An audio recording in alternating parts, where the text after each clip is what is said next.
Ngiyathokoza kakhulu ku comrade uMabaso onobhala kazwelonke umbutho wentsha umhlonishwa uhlengwa umkhuleko hlengwa oyilunga lenisini umkhulumeli kazwelonke weqembu le-IFP umhlalo kazwelonke umbutho wabentsha umbutho wentsha ucomrade uZondo uNdlunkulu wenkosi yakwaXulu nondaba ezinkosi yakwaXulu abaholi besifundazwe abakhona la ngiyaxosa kakhulu bahlonishwa imeya eyikhona Mshingu engwazile ukubona nazo zonke imeya eyikhona uhlalo wombutho wentsha la esifundazweni la KwaZulu-Natal uComrade Maphisa nombutho besifazane uComrade uNtomfuthi Tshayintshayi amalungu eNational Council abaholi Sotobe nabaholi bama districts o-deputy mayor no speaker bonke abakhona lapha nozathi amakhansela abasebenzi bakumasipala imanager kakhulukazi khona lapha oyihlalo bamaziko namakomiti abo ubuholi bala eThekwini bolo wena Mphazima nabo bonke awucomrade abakhona lapha intsha yakithi obaba nomama abeyindaba intatheli nabezokuphepha ezinesihamba nabo ngiyanibingelela nonke namhlanje comrade ithuba esemqoka kakhulu kabilela kuba umuntu adlulisela amazwi amafishane kakhulu ngoba okhulu kunako konke ukuthi sizothi mhla ka-10 March kuwo lonyaka sonke sobe semabhida. Therefore today I just come here to Durban full of hope for the future. This hope has been built on what we have seen and heard from the people across KwaZulu-Natal.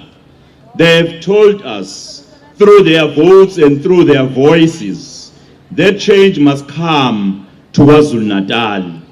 And I'm here to tell you that change is coming. It is coming not only to Durban, but to KwaZulu-Natal and to the world of South Africa. It is coming with the next election, just a few months from now. But it is, in fact, already change is here. Ingara from Party is the change to South Africa, which has been looking for. IFP has been the missing link in KwaZulu-Natal administration. People have been asking for a party of integrity to take over the governance of KwaZulu-Natal. We have seen enough and been disappointed enough with 30 years of empty promises and ever-growing dishonesty, corruption and inequality. In the midst of all this gloom, the IFP stands on the side of the people of KwaZulu-Natal and South Africa. We stand on the side of the most vulnerable citizens of our society. We stand with the disparate masses of our people. Change is possible and it comes through your votes. I am therefore full of hope for the future and full of enthusiasm for the coming election. The IFP has been gathering strength as more and more South Africans join and move to the IFP, realizing the future needs to be protected across the length and the breadth of our province. People have been partnering with the IFP, leaving behind old election slogans and vague promises to join a party that is trustworthy, reliable, and gets things done. We have won 13 by-elections in the past 24 months. We are the people's choice in the province of KwaZulu-Natal. Bo comrade, mabe ngibuza abe indaba ukuthi sithembeni nje basiyakela ukhetho. Ngithi mina noma ukhona uPaul uthi unamaqembu amasha asunguliwe. Kodwa ngiphendule ngokuthi iyodwa indlela yokuqonda ukuthi abantu bakwaZulu-Natal bafuna liphi iqembu akubeka ukhetho bavota abantu besubuka umphumela. Ebaqulusini bekunokhetho lokuchibiyela abantu bavotela inkatha. Ophongolo bekunokhetho lokuchibiyela abantu bavotela inkatha. What level eNewcastle kuyathi bephethe ANC abantu bavotela inkatha. Bayivotela inkatha sekukhona namaqembu amasha lona okukhulunywa ngawo kakhulu namhlanje. Ngithi mina abantu bakwaZulu-Natal bahlakaniphe kabi.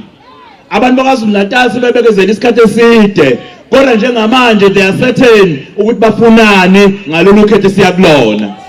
Ngibonga kakhulu mina ngoba kugcwele abantu abasha la. Mina ngiyibonele ngamehlo ngihambela izikhungo zokuvota ukuthi abantu abasha bathi lo nyaka unyaka wabo. Ngoba ngithe mangena ngaphakathi ngafica ama-party agent kungabantu abasha. Ngaphumela ngaphandle lapha abahlezi ematafuleni ngafica kungabantu abasha. Ngathi intsha ka-2024 intsha efana nentsha ka-1976 eyathi enough is enough. Njengamanje intsha yabantu abasha, intsha lapha KwaZulu-Natal, it enough is enough with corruption. It enough is enough with unemployment. It enough is enough with crime. It enough is enough with gender-based violence. It phambili ngoshintsho phambili. Sizophelezela uvuselela kabusha isifundazwe sakithi KwaZulu-Natal. Sizoqala ngeTheku ngoba iTheku lizinto esimqoko somnotho esifundazweni. Kumele siqinisekise ukuthi siqedwe ubugebengu lapha eThekwini. Siqinisekise ukuthi idolobha lihlanzekile. iTheku akumele kube idolobha elibonakala kunabantu abaswele ngisho amakhaya. Laba abaphethe lapha eThekwini sebevumele izingane ukuba zihlale nje ngokukhululeka emgwaqeni lapha edolobheni. Zikhuthuza abantu emini kwabha. Sizokuqeda lokho uma saphatha uhulumeni walesi sifundazwe. Sizonikeza lezi ingane impilo engcono. We shall make Durban a better destination for tourists. So the city must be clean and safe.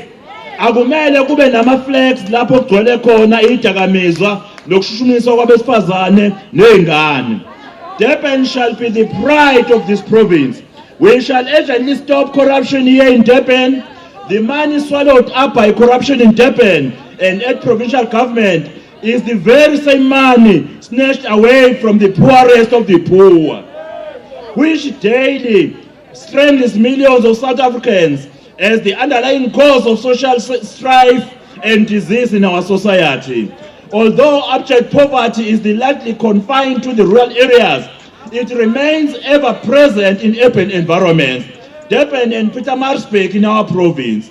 Isibalo sabantu abahlala emkhukhwini sesenyuke kakhulu. Uhulumeni akanendaba nabantu.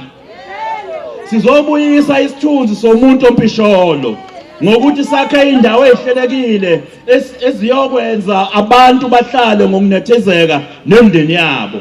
Kumele kusheshise ukusiza abantu abahlala emkhukhwini bathole izindlu. An IFP government will prioritize the creative industry. Amaciko alesifundazwe kumele siwanakekele siwathuthukise. Amaciko akithi ayingxenye yokuyigqaja ngokuthina njengama-Afrika. Yiwona axoxa indaba ngenhlalo yethu nangamasiko ezizwe esivela kuzo. Amakhosi siyowanika indawo efanelekile. Niyazi ukuthi njengamanje kunamaqembu akhuluma ngokuthi amakhosi azowanakekela, amakhosi azowanika amandla. Kodwa iqiniso lithi lilodwa iqembu ngo-1994 elalithi aliyo okhethweni uma indawo yamakhosi ingalotshiwe phansi kumthethosisekelo wezwe. Uma indawo yesile ingalotshiwe phansi kumthethosisekelo wezwe. Baqhamukaphi manje sebekhuluma ngokuthi bazonakekela amakhosi? Bebenganakekela ingane bese kuhulumeni. Ngani niyazi ukuthi lilodwa iqembu lanikeza abantu umhlaba. Umntwana aphinda angene washaya umthetho weNgonyama Trust ukuba umthetho indawo lezi zasemakhaya zivikeleke ngaphansi kwamakhosi sibe nomhlaba. Thina njengamaZulu nje emakhaya sinomhlaba thina. Manje ke laba abanye abantu bazobuyisa umhlaba bazobuyisa bebeyekeleni ukubuyisa umhlaba. Yini manje bakhuluma ngokubuyisa umhlaba? Athi bengawubuyisa ingane sonke lesikhathi lesi. Inkatha ayikhulumi ngezethembiso zamanga. Inkatha ithi yona umhlaba yawubuyisa, washaya umthetho, wavikela umhlaba. Namanje amakhosi anomhlaba la KwaZulu-Natal, amakhosi akwaZulu kuphela nomhlaba. Imboni yesomatekisi kufanele ingahlukunyezwa njoba sazi ukuthi uhulumeni ngobanikeza osomatekisi ama-permit. Into ayenzayo waqala uhlelo luka Operation Shanela ehlukumeza ibhizinisi elasungula abantu abampisholo. Sizoqeda thina konke lokhu njenge-IFP. Comrade, Sengiphetha ngifisa ukumkhumbuza ngokubaleka kokubhalisela ukuvota. Ngiyazi abanye abayanga ekhungweni ukuyoyibheka ukuthi bakhona yini endaweni abazovota kuzona. Ngiyacela ke manje kune number 32810 32810 ofanele ukuthi nithumele imessage ukuze uyibone ukuthi uvela kuphi ukuze ngosuku lokuvota ube kuleyo ndawo leyo. Okunjalo lisavulekile ithuba lokubhalisela ukuvota. Wonke umuntu ongabhalisela ukuvota akalisebenzisele ithuba leli. Ngiyacela amavolontiya enkatha, abaholi benkatha, amakhansela enkatha abangena umuzi nomuzi nama-cellphone lapha KwaZulu Natal behambe bebheka ukuthi wonke umuntu okhona ukubhalisele yini ukuvota. Ngoba njengamanje asidinga i-IEC ukuzibhalisela ukuvota. Uyakwazi ukuthi ukwenze ngefoni yakho, ungakwazi ukubhalisela abanye abantu ukuvota ubalekelele ngefoni yakho. Ngiyacela sisuke sonke lapha siyokwenza umsebenzi loyo. Sengiphethe ngiyanicela mhla ka-10 March asiye eMoses Madibhida Stadium siyolalela izethembiso ze-IFP.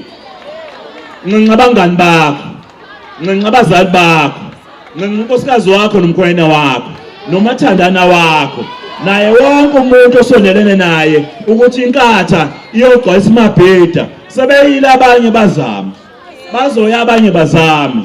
Kufanele kodwa mhla 10 March kucace sengena indlovuke manje. I therefore encourage you to register to vote as I've mentioned, because you cannot effect this change we're talking about if you are not registered to vote. Asibhalise sonke ukuze sivote on the 10 March. Sonke asiphelele eMoses Mabhida Stadium. Amandla! Amandla! Siyaya eMoses Mabhida Stadium siyaya.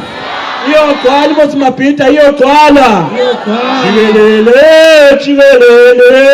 Jikelele, jikelele. Jikelele, jikelele ba. Jikelele, jikelele. Jikelele, jikelele.